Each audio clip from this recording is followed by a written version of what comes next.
Welcome back. Chapter 4 of Breaking the Mold, which is the book we are reviewing. It's part of the Money series. This is Vishal, Krishna, and that's Pavan, Sharma. And we are partners in crime in doing this series to make you employable. By the way, visit our LMS. It's mentorsforkids.in, where there's so much content on commerce. It is going to really awaken you in many ways. Should I say awaken? Is it a good word? Perhaps, yeah. Perhaps, right? They're studying in college, Yes. but they want extra information. Yes. You don't have to go to any platform. It's like your private tutor. Yeah. But again, we are a foundation. We are not for profit. Right. Just remember that we have so much content curated for you from the experts in the commerce industry. We want you to be employable. We want you to go change the world. Hence, we're doing this series so that you go pick up these books, pick up these nuggets from these great authors. Raghuram Rajan, our ex-governor of RBI, has written this book along with Rohit Lamba. The book is called Breaking the Mold. We are in chapter 4 as we speak. And chapter 4 is going to cover why India can become great, provided it solves for healthcare, education, infrastructure, sustainability, and finally AI. I've got 5 things. Now, students may ask, Pavan, we've already done these 5 things. What do we have to change? Why do we have to change? Over to you. Let's start with healthcare. Sure. Healthcare, just some numbers, right? In terms of the number of beds and doctors that we have for every 1,000 people in our country, it is still very low. If you look at the access to healthcare, again, in rural areas, it's still low. While successive governments have done their best to ensure that we have these large hospitals established in major districts and states, but we, of course, need to do a lot more. Second, accessibility to drugs at a more economical rate. The Pradhan Mantri schemes that we have in different parts of healthcare, right? And I think one of the most successful ones have been the Jan Aushadhi program, where you have these unbranded medicines that are available at a much more These are generic. Put it that way. Generic medicines that are available. So I'm sure that we have to do a lot. We have done well so far. We'll have to do a lot without doubt. I did mention in one of the previous chapters that we produce some of the finest doctors and medical professionals in the world. Yeah. Healthcare as a sector has also been liberalized to a large extent. 100% foreign investment is permitted in the healthcare segment. So we can have a lot of foreign capital flowing into India. If you look at the healthcare segment itself, India is a growing, its population is growing. For sure, there'll be a lot of demand for good health care in the coming days. It can be at all age levels, right? So, healthcare, we'll have to do more. Yeah. We are in the right direction. Insurance coverage at the same time, health insurance. As Right. to a Fraction of our you population. and I have discussed it. Yes. 4%, I think. Yes. Or less than. Less than 5. Less than 5. I think it's 4. Less than 5% is covered under health insurance. Health insurance has also been misused by the insured, which is reduced trust in our own people, right? And unfortunately for us, the government schemes have not been as successful as they were originally envisaged. So insurance, health insurance particularly, a lot needs to be done. So, okay, the reason I asked you about this is you mentioned that we have to create 1 crore jobs per year. If you create crore jobs per year, semi-skilled manufacturing, high-skilled manufacturing services, you want the health of the economy, health literally to be taken care of. Yeah. But our doctor ratio to patient ratio very small. I mean, I don't think we don't even have more than 10 million doctors, I think. I don't know. I don't think so. Yeah. So, but coming down to the numbers, the health system at this point of time is only around the urban centers. Yeah. That has to be democratized a little Absolutely. more. Investment should happen. Yes, Tamil Nadu is a good example. Yeah. At least when I travel in Tamil Nadu, I see large hospitals. Primary health centers Right. and privatized hospitals in rural areas. Yes, In semi-rural areas, it is good. urban towns. Yes, It's I sight agree to with- see. it is a sight to see. I agree with. And for some reason, the private entrepreneurs in the space of medicine, they're doctors who go back to the nature towns and build a business. Correct. They've done very well. Yes. And Kerala, on the other hand, has done very well at the municipality level, right? And that is through that's completely the government initiative. Yes. So their healthcare at a grassroots level Yes. is one of the best in India. I completely So agree. our own neighbors, right? If you see Tamil Nadu and Yeah. Kerala, there's a lot to learn from them. one point that I wish to mention here is the intersection of jobs and healthcare. This is an interesting angle. Is you look at countries like Germany and Japan, which are aging. So these countries are also in need of healthcare professionals, For geriatric health Yes. also, yes. especially nurses. Yes. So what has happened of late is that a lot of professionals, a lot of youngsters are getting trained, not just in healthcare as a science, but in the German language and the Japanese language, so that they can go and work in these nations. And these countries are welcoming these professionals because they need them. So for the population that we have and for the number of jobs we need to create in the healthcare space, we need not be constrained by India. India has a lot of opportunities. We can export the world. We can export talent. That's fascinating point. And the next item before I move into infrastructure is linked. You said we need great technical education.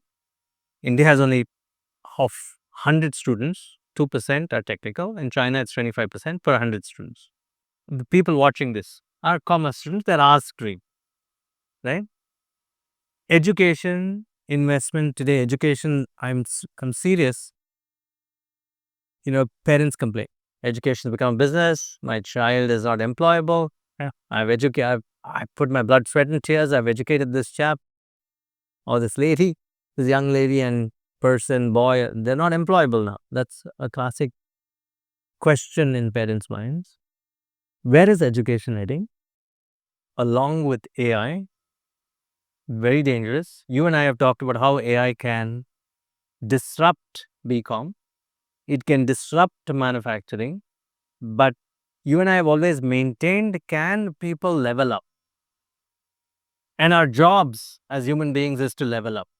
Yes, you may be influenced by communist ideology saying, what does this level up mean? It's a very capitalist thought process. Not everybody levels up. But then you can ask this to your capitalist, your communist teachers. Did collectivism change anything under the Soviet Union? No. A few corrupt leaders corrupted the entire system. But again, now people watching this can also say, let's go back to our ancient history where we were collectives, jati ecosystems, which was sort of like a capitalist and collective ecosystem. And it worked. We were all within our jatis, our vocation, everything. You agree? I've covered 3 strands here. Communist, socialist ideology, capitalist ideology, and our jati system, which is also sort of that, interlaid with some religion. Again, coming back, it's leveling up. We are in a very strange time. Education system, joblessness, AI, high-skilled jobs. It's a very loaded question, I must say. And I'm not thanking myself. It's scary for me. It is. So what is this collective capitalism maybe? So let's look at the AI base. Yes. Right. First, AI. Let's take education first. Right. Traditionally, our education system has created administrators. Right. Because of the British. Correct. Let me be honest. Correct. Absolutely. You're right. Correct. Historically, from 1750 to 1947, we were a bunch of bureaucrats. Absolutely. Right. And traders. Yes. And that system is what we've picked and followed. Yeah. And we continue. Correct. Anyway. So we have a system that can create very good administrators. Very good bureaucrats. Our system, unfortunately, does not allow us to think creatively.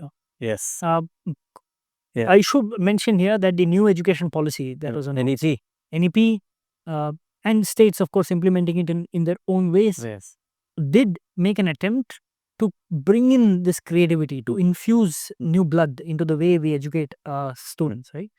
So efforts are being made for sure. But even today, I feel we are maybe 10 steps back, right? We are not spending enough money. We are not spending enough number of hours. We're not spending enough energy in educating youth.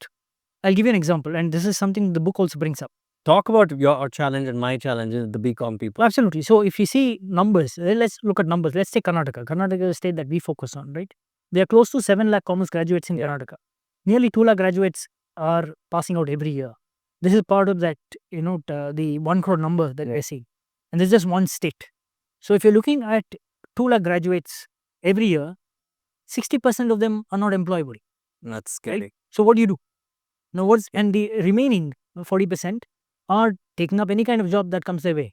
They're working in spaces that they were not trained on.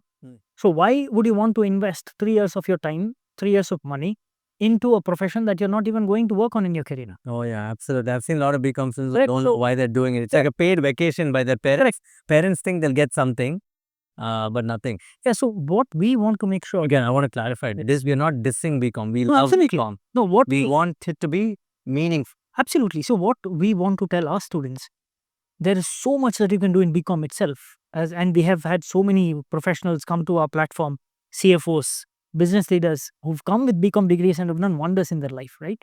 So now I'm digressing, but coming back to the point, as far as education itself is concerned, we are not investing enough money.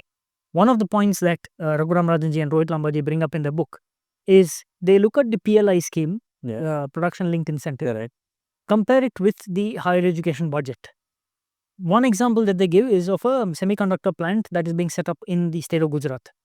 The incentives that this particular plant has received is close to 15,000 crores. Our entire higher education budget, the Department of Higher Education, the money that is given allocated in the budget is 50,000 crores. So there's one plant that is being set up For which is getting 15,000 1/3, crore. Yeah. nearly 1/3 our education budget for the department. So if you look at the Department of Higher Education, it's a significant sum of money. I was having a conversation with, again, her mentor, dear friend, and he brought up a very important point. If we were to increase our fiscal deficit for students, we can maybe have a separate conversation about what fiscal deficit is. But today the fiscal deficit is close to 4.5%. If we were to increase this by even 1%, sizable sum, it's a sizable number. It could create a lot of panic in the market. We could be downgraded by a lot of foreign credit rating agencies. They could look at India badly. But we increase that 1% fiscal deficit and invest that entire money in education. It is the need of the hour. We have the ability, we have the resources, we have the population, and if we focus for the next 10 years that we are going to skill our youth and make sure that they are able to compete with anybody in the world, we would have done a great service to our nation for the next 100 years. Forget about that 1%. We have not. Not yet. We have not. Now combine this with AI. AI is going. I want you to quickly, for the students' sake, the significance of investing 15,000 crores in a plant versus only 50,000 crores. They may say that, oh, we're getting 50,000 crores. Maybe this 15,000 crores will create jobs. No, it's creating only 5,000 jobs. There you go. That's the answer. So 15. That is the answer. 15,000 crores is For creating 5,000 5,000 jobs. That is the argument, which is a valid argument. Quickly digressing. Again, we both have varied interests, and one of them is also wildlife. And once the government had announced that we will give 50 crores for tiger conservation, a mentor in the wildlife side of things called me and said, this 50 crore will get over in a month. Yes. And it's not enough to Yes. save tigers. Yes. So it's true, it does make sense. Correct. Now, when you said 15,000 crore for 5,000 high-skilled jobs, Yeah, so it is meaningful for the 5,000 who are getting employed for sure. we're happy for them. Yes, absolutely, right? But I feel that maybe we have to do a lot more when it comes to education. So I'll give you another point, right? If you look at R&D, most of the R&D across the world happens in universities, right? A lot of research work is done. This research is also funded by large corporates. Yes. They are large donors. Yes. They give money to institutions, and the research is done at a very deep level, and that research is then used by industry. Yeah. Right? They acquire the research that has been done. Yes. They buy the patents that are being created. Unfortunately for us, we do not have that ecosystem. So unless we invest enough amount of money, time, energy into research, into skilling, we are going to stare at catastrophe, especially with AI. AI definitely is going to take away a lot of low-skilled jobs. Yeah. To our BCom students, I want to stress, and we have been doing that for a long time now, you need to upskill yourself. You need to make sure that you're competing with not just your classmates, you're competing with somebody sitting in China, somebody sitting in UK, in France, in the US. That is who you're going to compete with. And very soon you're going to be competing with AI, which is sitting on top of millions of computers. There's no way you can compete with that. So you need to be creative, you need to be sharp. And that's one of the reasons why we're doing this series, right? Correct. You're going beyond books. So the level up is going beyond textbooks. Yes, Let's textbook. qualify. Yes. Level up meaning, then we're not dissing you guys. We want you to level up and saying, anybody can mug. When I say mug, it's a very, if an American or a UK person is watching this, anyone can buy heart and just throw out something. Yes. But it's in the execution where the challenges lie. So the AI will throw up things to you. Exactly. Can you Exactly. use it Yeah. to benefit a client? The AI can learn by heart, can throw up things much better than you. Faster, better, Right? more creatively. So you have no edge whatsoever. on the, And an AI tool is available at $20 a month. yeah. Right? $20 a month is nothing. Yeah, it's Right? 1,600 rupees, 1,800 rupees, right? A fresher today commands a salary of 18 to 20,000 rupees minimum. Yeah. Minimum. Yeah. Why would anybody employ somebody paying 10 times the salary when you can get an AI tool at 1,800 a month? So that's the challenge. So you need to bring something more to the table. Yeah, and that to create not when I say it's you shouldn't be artificial. Yeah. You should come to the table with real knowledge. And you may say that, look, I don't know the real world, but unfortunately, that's where you can go ask your college to put you in places where you can go learn something, or come to an LMS and learn. Yes. I'm sorry, I have to plug in. No, absolutely. I'm only doing it because it's also not for profit. Yeah. You're not taking any money out of it. ITIs. Yeah. Maybe you should throw some light on, because you would have seen that evolve. I've seen that. What happened to ITIs? Started with the right intent. It's completely collapsed. It's in shambles. Okay, I don't have the numbers offhand, but here is the numbers. I think we had around health. I'll combine the two. We had 75,000 primary health centers. We probably had around 75,000 ITIs. They just disappeared. Yeah. I mean, it's just in shambles. So what do we do, right? Yeah. I mean, today ITI is about. I mean, we're not even producing there is a need for electricity. Sorry, no, pardon me, not electricity. Workers who can work on electric electric systems, lights. Correct. It has not gone in the electronic mode. Today, everything is connected. Let me put it that way. Yeah. We need plumbers. There's a shortage of that too. If you look at the rates, plumbers charge a lot of money because there's a shortage of the working class there. I don't know. I mean, you've thrown a curveball at me or a googly at me. How do we fix something? It's like in India, we have everything, but it's also dying. Yeah. You understand? Institutions are there, but they're dying.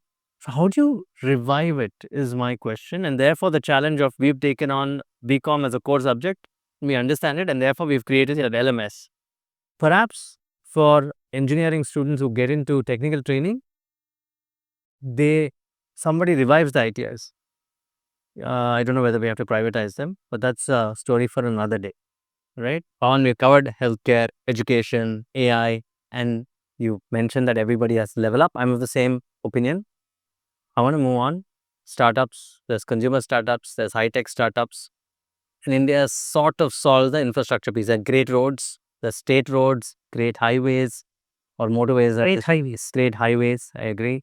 Connectivity is improved, 600,000 villages. We are close to giving all of them Wi-Fi. I think we've crossed over 5 lakh villages with Wi-Fi. Things are happening. Ideas and dime a dozen. Youth wants to achieve things. So I think the new infrastructure is digital. And I think startups are necessary. Raghuram Rajan sir says we need consumer startups that understand supply chain very well. Perhaps at some point they can go global. But also, I believe we need high-tech startups. How do we manage the two? Sure. So, very interestingly, it is the same Indian graduate, same Indian PhD that goes outside of India and is able to create a startup which is high tech, which is deep tech, which is into deep science, right?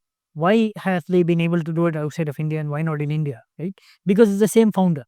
They've been able to do that because there's capital available, right? There's patient capital available outside of India who's willing to invest for 5, 10, 15 years. And there's before they see results. And there's Absolutely, right?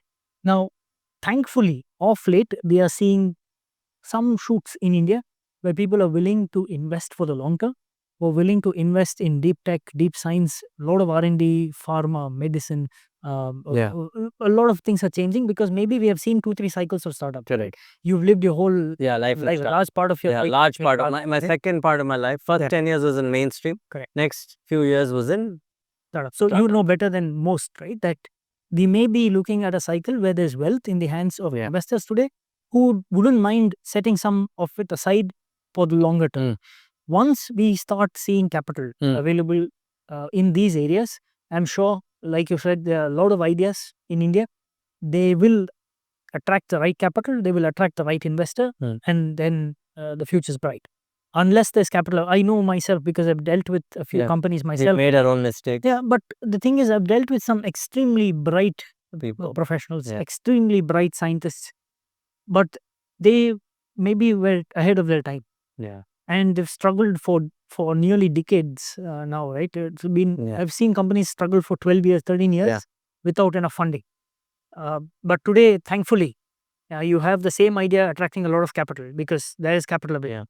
So this is the deep tech kind of company. So to answer your question, now there's capital available, and I'm hopeful that we'll see a much brighter future for these companies. So if you sum up, because the next chapter will be about governance, transparency, and all that, it's these big things. India is investing in healthcare. It has to do everything efficiently. It's time we do it efficiently, rather than saying we're doing it. Yes. Right.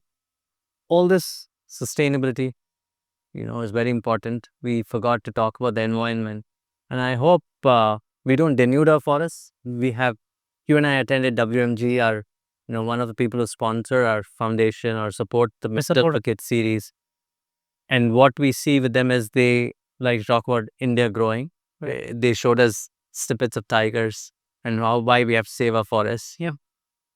In this high level of growth, America saved its forests by investing its manufacturing elsewhere, environment protection. But then now the world's figuring out that it has to be a given that we save the environment and that we save water. Yeah. How are we going to do it? Let me answer it slightly differently. We are also a country that values environment, right? Again, a few people who I speak to and they're national award winners. They are people who visit the forests. They are into conservation. And by speaking to local communities and speaking to any Indian for that matter, the general feeling that you get is there's a lot of reverence for nature. Yeah. Right? So, which means that we definitely are going to protect our nature. And unlike with some of the Western countries, we are not going to destroy what's Because it's ingrained in our culture. Right? It is ingrained in our culture. So, what we might end up doing is finding innovative ways to make enough profit to provide enough jobs, but still make sure that our nature is protected. Amazing. Which means there is a lot of space for innovation. By the way, we are going to come up with a sustainability series, so watch out for this space. Very important for BCom students to understand carbon credits beyond ESG, the future. Okay, so we'll have somebody do it for you. And thank you for coming this far. This is the book Breaking the Mold. Yes. By Raghuram, Rajan, and Rohit, Lamba. I hope you enjoyed it so far. So if you liked it so far, please like, subscribe. Of course, that's all we want. And this is going to go into all social media. Tell your friends to come into Mentors for Kids and learn about your subject, commerce, and make yourself employable and level up. Thank you, guys.